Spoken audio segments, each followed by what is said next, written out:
Imaginez un brillant scientifique, quelqu'un qui a passé des décennies à percer les mystères de l'univers, et pourtant, il investit toutes ses économies dans une arnaque financière.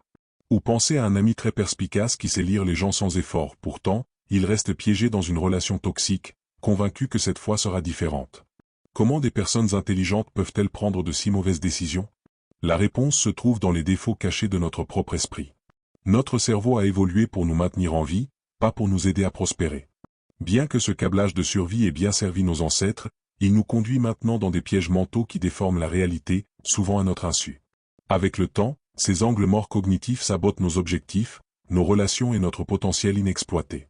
Parmi les plus insidieux figurent l'auto-illusion, les histoires que nous nous racontons pour éviter les vérités inconfortables, le biais de confirmation, notre tendance à chercher des preuves qui confirment ce que nous croyons déjà, et l'impuissance apprise, la résignation silencieuse qui nous convainc que le changement est impossible. Ensemble, ces forces créent une barrière invisible entre qui nous sommes et qui nous pourrions devenir, si seulement nous reconnaissions les illusions qui nous retiennent. Au cœur de nombreuses luttes humaines se trouve un comportement paradoxal, notre capacité à nous tromper nous-mêmes. L'auto-illusion n'est pas simplement mentir, c'est un mécanisme de défense psychologique sophistiqué où nous rejetons, déformons ou réinterprétons inconsciemment les faits pour protéger notre image de nous-mêmes et éviter l'inconfort émotionnel. Ce processus automatique sert de bouclier protecteur à l'esprit, nous permettant de maintenir un sentiment cohérent d'identité même lorsque la réalité menace de le perturber. La base neurologique de ce phénomène révèle pourquoi il est si répandu. Face à des informations qui contredisent notre image de nous-mêmes, l'amygdale du cerveau déclenche une réaction de menace similaire à un danger physique. Pour neutraliser cet inconfort, le cortex préfrontal, notre centre de raisonnement, intervient non pas pour analyser la vérité, mais pour construire des explications plausibles qui préservent notre ego. C'est la dissonance cognitive en action. La tension mentale que nous ressentons lorsque nous avons des croyances contradictoires nous pousse à altérer nos perceptions plutôt qu'à affronter des vérités douloureuses. Imaginez comment cela se manifeste au quotidien. Des professionnels pourraient passer des années dans des carrières peu épanouissantes, se convainquant que le prestige ou la sécurité financière justifient leur insatisfaction. Dans les relations, les gens rationalisent des dynamiques toxiques en surestimant des moments positifs fugaces tout en minimisant des schémas constants de manque de respect. Les procrastinateurs ne retardent pas simplement les tâches, ils construisent des récits élaborés sur le fait de mieux travailler sous pression, malgré des preuves que cette approche cause un stress inutile et de moins bons résultats.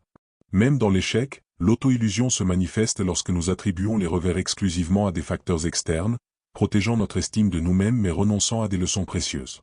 La nature insidieuse de l'auto-illusion réside dans son effet cumulatif. Chaque petite distorsion rend les suivantes plus faciles, construisant progressivement une réalité alternative où nos défauts sont justifiés et notre potentiel reste inexploité. Cela crée ce que les psychologues appellent l'illusion de la profondeur explicative, nous croyons comprendre nos motivations et nos comportements bien mieux que nous ne le faisons réellement. Avec le temps, ces auto-illusions accumulées forment une barrière invisible à la croissance, nous maintenant piégés dans des schémas familiers mais peu épanouissants. Briser ce cycle demande plus qu'une simple volonté, cela nécessite une quête systématique de la vérité. L'honnêteté radicale commence par remettre en question nos justifications automatiques. Est-ce que j'explique quelque chose que je devrais affronter?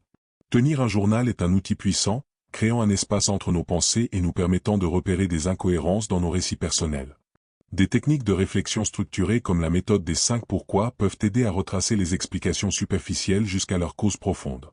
Peut-être le plus difficile mais le plus précieux est de chercher des perspectives externes auprès de personnes prêtes à être franches, pas seulement réconfortantes. L'inconfort de confronter nos auto-illusions est temporaire, mais la liberté gagnée en opérant dans la réalité est transformative. Le biais de confirmation représente l'un des défauts les plus répandus et les moins reconnus de la cognition humaine. Ce raccourci mental nous pousse à chercher, interpréter et mémoriser des informations d'une manière qui confirme nos croyances préexistantes tout en ignorant ou en minimisant inconsciemment les preuves contradictoires. Loin d'être une simple préférence pour des informations agréables, le biais de confirmation opère à un niveau fondamental dans notre traitement de la réalité. Ce que nous voyons et entendons littéralement est façonné par ce que nous croyons déjà. Les mécanismes derrière ce biais révèlent pourquoi il est si tenace. Neurologiquement, rencontrer des informations qui alignent avec nos croyances déclenche une libération de dopamine, le produit chimique de récompense du cerveau, créant un plaisant moment à achat.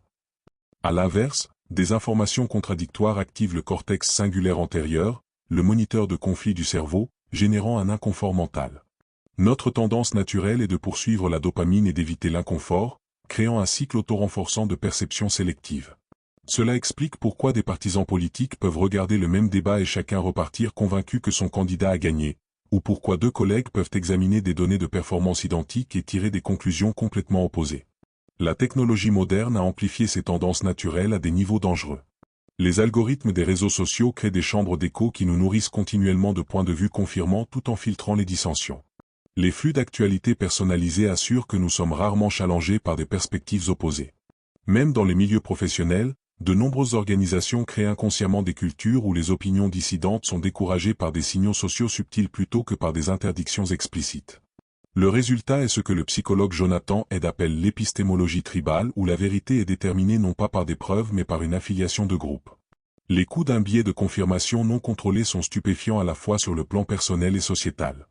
Dans les relations, cela nous amène à mal interpréter des comportements neutres à travers le prisme de nos préconceptions. Si nous croyons que quelqu'un est en colère contre nous, même son silence devient une preuve. Dans les affaires, cela pousse les dirigeants à persister avec des stratégies vouées à l'échec bien après l'apparition de signaux d'alarme. Pensez à Blockbuster rejetant Netflix ou Kodak ignorant la photographie numérique. À l'échelle sociétale, cela alimente la polarisation politique, chaque camp étant de moins en moins capable de comprendre comment l'autre pourrait croire ce qu'il croit. Contrer le biais de confirmation demande un effort délibéré et systématique.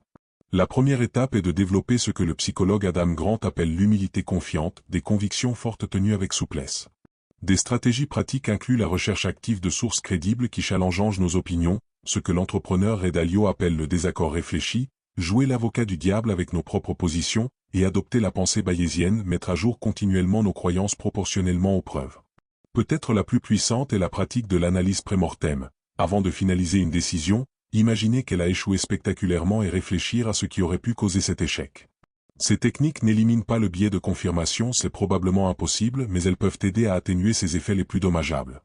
L'impuissance apprise représente l'une des découvertes les plus profondes de la psychologie sur la motivation et la résilience humaine. Le phénomène a été identifié pour la première fois dans les expériences révolutionnaires de Martin Seligman en 1967, où des chiens soumis à des chocs électriques inévitables finissaient par cesser de tenter de s'échapper, même lorsque des opportunités se présentaient. Cela s'est transposé au comportement humain, montrant comment une exposition prolongée à des facteurs de stress incontrôlables peut créer une croyance généralisée que l'action est futile.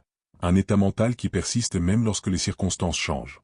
La neuroscience derrière l'impuissance apprise révèle pourquoi elle est si difficile à surmonter.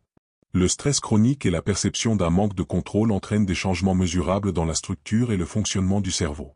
Le cortex préfrontal, responsable de la planification et de la prise de décision, devient moins actif, tandis que l'amygdale, le centre de la peur, devient hyperactive. Sur le plan neurochimique, l'impuissance prolongée réduit la sensibilité à la dopamine, diminuant la motivation, et les niveaux de sérotonine, affectant la régulation de l'humeur. Ces changements créent un cercle vicieux. Moins nous croyons avoir de contrôle, moins nous tentons d'en exercer, ce qui renforce davantage la croyance en l'impuissance. Les manifestations modernes de l'impuissance apprise sont souvent plus subtiles que les expériences originales de Seligman, mais tout aussi dommageables. Dans l'éducation, elle apparaît chez les étudiants qui ont intériorisé « je ne suis tout simplement pas bon en maths » et qui, par conséquent, cessent d'essayer. Sur les lieux de travail, elle se manifeste chez les employés qui croient que leurs efforts ne seront pas reconnus ou récompensés, menant à une démission silencieuse avant même d'avoir commencé. En santé personnelle, elle se manifeste chez les individus qui ont échoué à plusieurs régimes et concluent que la perte de poids est impossible pour eux. Même dans les sphères sociales et politiques, l'impuissance apprise contribue à l'apathie des électeurs et au désengagement civique. L'aspect le plus pernicieux de l'impuissance apprise est son caractère autoréalisateur. Lorsque les gens croient que leurs actions n'ont pas d'importance, ils cessent de prendre des actions qui pourraient améliorer leur situation, ce qui prouve alors leur croyance initiale. Cela explique pourquoi les gens restent dans des relations abusives, des emplois sans issue ou des cycles de pauvreté, non pas parce que le changement est vraiment impossible, mais parce que leur expérience vécue leur a appris que l'effort ne mène pas à l'amélioration. Le terme psychologique locus de contrôle décrit ce continuum entre croire que nous façonnons nos résultats internes versus croire que les résultats nous arrivent externes. L'impuissance apprise représente un locus externe extrême qui devient une prison cognitive. S'en libérer nécessite des interventions à la fois psychologiques et comportementales.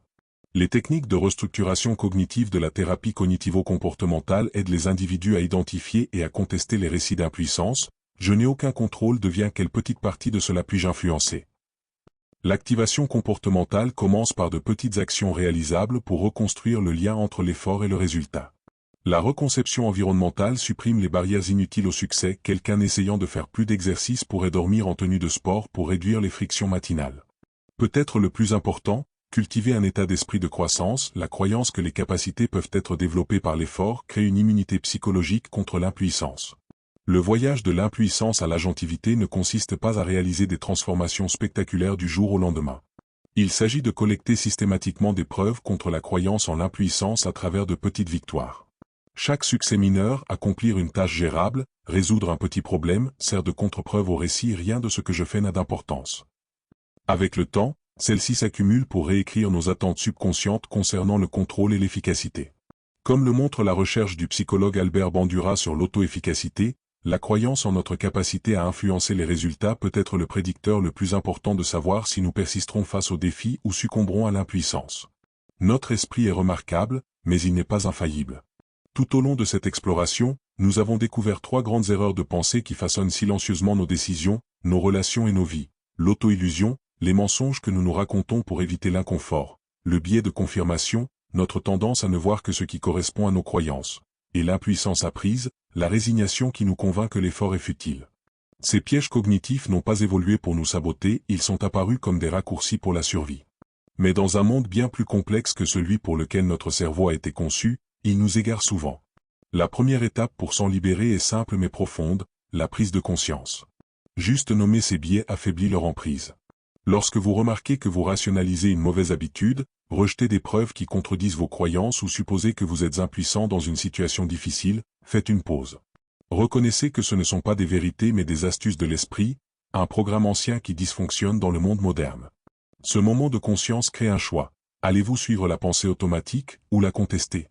L'appel à l'action est clair, vivez délibérément. Questionnez vos hypothèses. Recherchez des perspectives qui vous déstabilisent. Célébrez les petits actes d'agentivité. Lorsque la voix dans votre tête murmure « tu ne peux pas », répondez avec curiosité « qui dit ça ?» Le progrès ne nécessite pas la perfection, juste un engagement à vous surprendre en train de commettre ces erreurs de pensée, encore et encore, jusqu'à ce que l'habitude d'une pensée claire s'installe. L'infaillibilité de votre cerveau n'est pas un défaut, c'est une invitation. Une invitation à interagir avec le monde de manière plus réfléchie, à questionner vos premiers instincts et à réécrire les récits qui vous retiennent. Le but n'est pas d'éliminer ces biais, c'est impossible, mais de les reconnaître, de les compenser, ce faisant, de reprendre un peu plus de contrôle sur la vie que vous construisez.